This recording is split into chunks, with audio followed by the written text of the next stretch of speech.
Hey guys, and welcome to the first of two special episodes covering how Geoff Went to the Fair was made. This episode covers the build, and the next will cover the session. So let's get going. So these are the settings we start off with.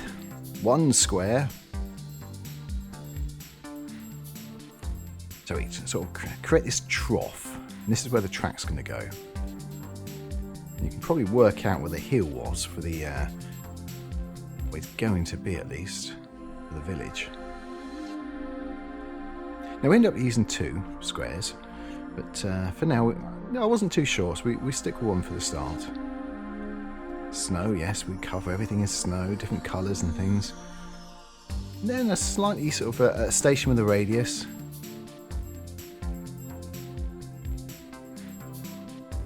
Then I couldn't decide which track to go for. This snowed in one looks quite good, so that's the one we went for. So the Ultra Track V2K.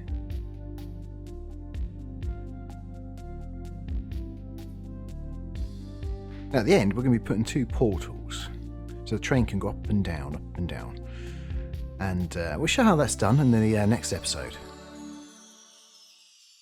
Once again, I was just looking at what platforms we could actually use, something which looks snowed in.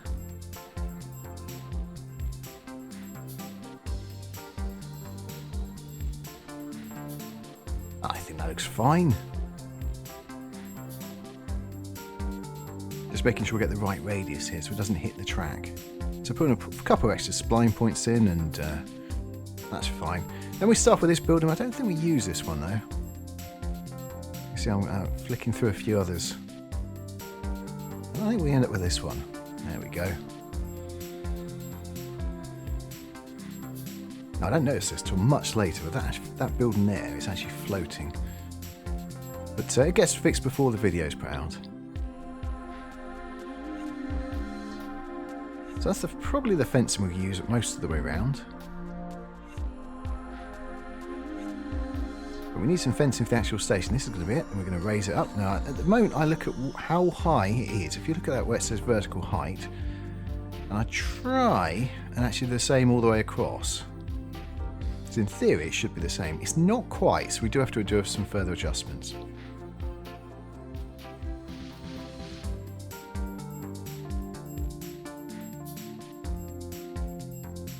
And the same this side and the other side.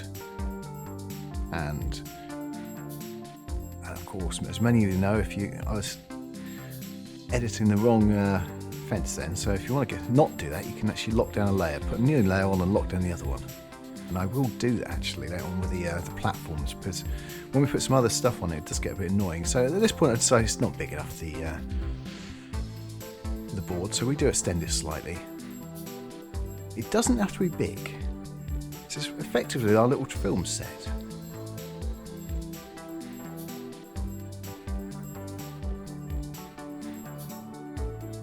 Now this bit, well, the film was meant to have an extra layer of complexity in it, really. There was meant to be a goods train which actually followed up the bus, and it was meant to go in here, but well, time marched on, and if I had tried to do that, it probably wouldn't have been finished for Christmas Day, unfortunately, so that idea got axed.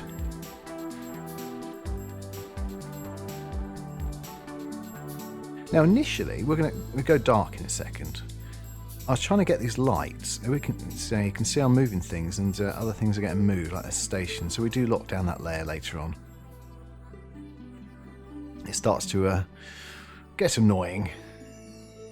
But anyway, initially I started to think about these. Here we go. So I've set the it's night. We're going to use just these lights, but as you can see, they don't work that well. It doesn't give a lot of light, so I found these. Now obviously they're not perfect, and the light sources are all incorrect, but it lights the station up, and that's exactly what I want. I want it to be like this beacon of light in this sort of this very dark sort of world.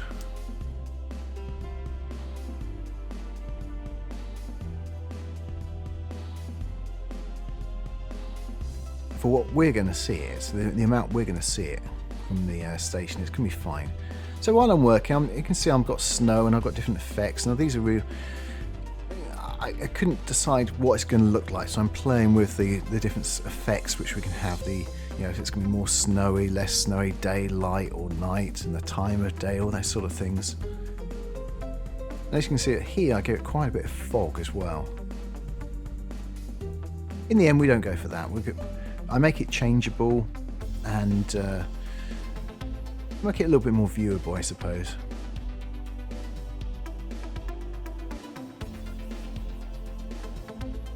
Now, actually, the truck, which would have been used for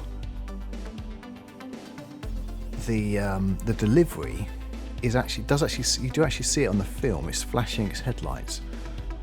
So a lot of that was found. It's just it was time. What I really liked is a Royal Mail truck, but I couldn't find one which was an actual train, which is a pity. Now, this is obviously the top. This is where the station is and where the fairground is, in the middle of that square. We had a few roads going either way. It didn't have to be too detailed along there. We're not going to see them. And then we have this winding road going up.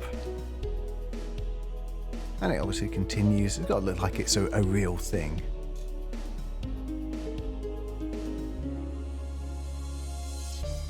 So as you can see, I've picked out a few houses. I tend to do that a lot before I actually start filming or putting things on. But even before we can put those on, we do need a path in certain places, so we know exactly where to put them.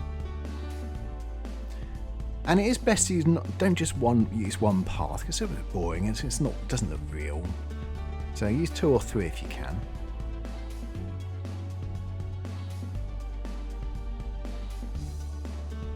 Now, some of these houses actually get changed. In the light, they're fine, and I've already checked that most of them got lights. The problem is the lights flash, like this one here.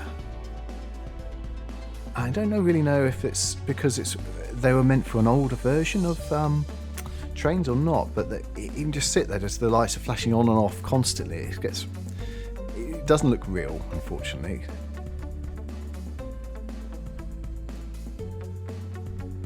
So they do get replaced out, some of those. That's a shame, because they're quite nice buildings.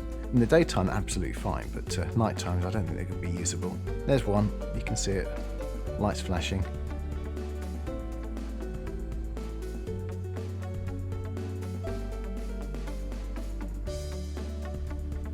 We don't put too many details around the back of these houses. We're not going to, apart from the shot that right at the end where the camera pulls out, we don't really look at it. But even then, we just put some trees in, really, just to hide it. Now, initially, again, I use this wall with the grass on top, but it's a little too much. Now we're up to the fairground, and we start off, well, I put them on the field down below, really, and I was just selecting what we're going to use. I was trying to find them which are lit up, but don't actually have any music, because I don't know what the copyright for that music's going to be. It would have been lovely to have some fairground music going, but to get a YouTube strike just for having some music on was not a good idea, so...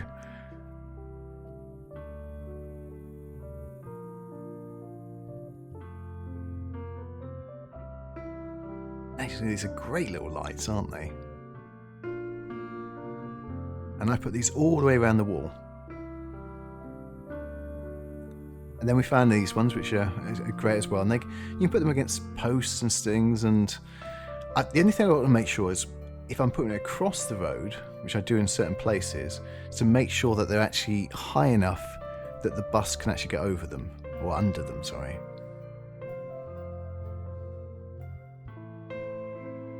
Try and put some people in. Again, we lock those layers down because they just start to move. So I'm not going to show all me making layers and stuff, but you get the idea that some of these layers are going to be locked. Now, the fairground is actually also on a completely different layer to everything else. One of the other initial ideas was we come up with the bus and everything was quiet, and then you look around and suddenly it's there, and it was going to be a trigger or something which was going to show that that layer suddenly.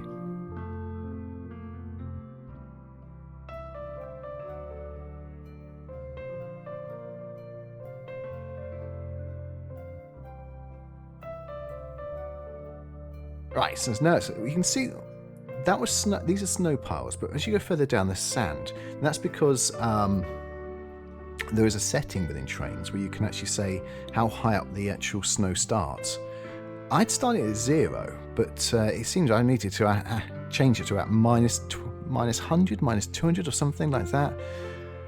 And I'll probably show you that in the actual session right at the beginning to actually show you how I changed that in the next episode. But if you didn't, then it becomes sand otherwise, and I didn't realise that right at the beginning, but later on I do, and I change it, and that solves that problem. But those little snow mounds, they make it, they really do. You put some grass around, little turfs of grass and things to mix it in.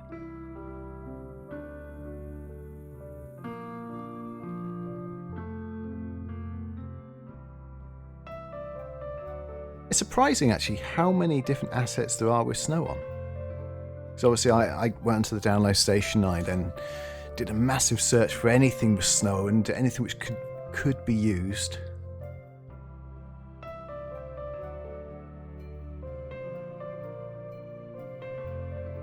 And everything on the build really went quite smoothly, until... Now, you'll notice top left, there's this wonderful undo button. If you look to the top left there, it says undo and redo.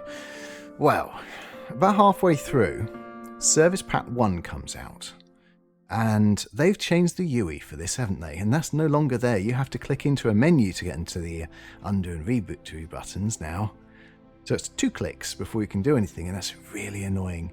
Now, you can press undo by holding the Control and the Z down, which... that's pretty much a standard across all boards of software.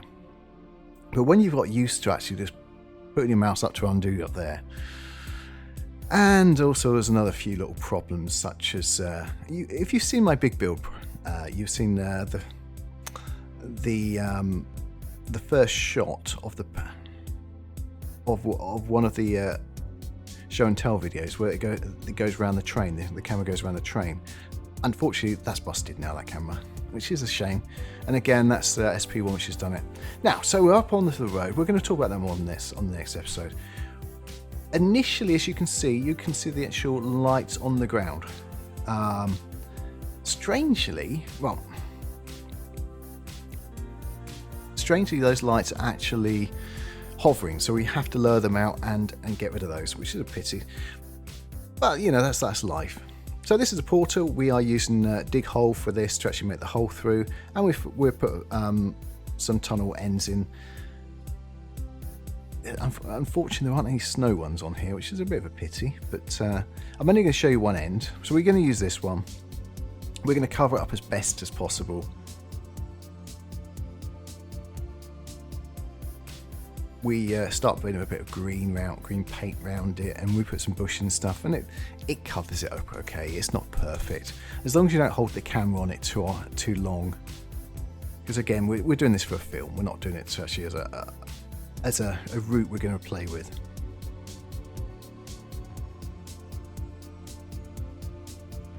Now, actually, we don't really look at this side at all later on, but I didn't know that when I was making it, so I did build the route all the way across.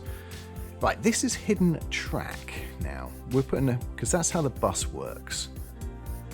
So the bus is actually a train, and it goes on hidden track, and it will go up to a station, which actually looks like a bus stop, and it goes back down again. And as much as you don't see it on the film, it will continue to go up and down, up and down, up and down. Now, this hidden track, though, this invisible track, isn't the one to use, because, funny enough, once you actually start playing the session, it's not hidden. It's the same line as you see now. The one below, which I should have used, it's got some black dots on it, so I just changed that. It's really easy. So you're going to see that suddenly later on. It's not really that hard work to do. And we go around the square, as you can see. I think I've hidden the fairground stuff at this point, because as I said, that's on a different layer.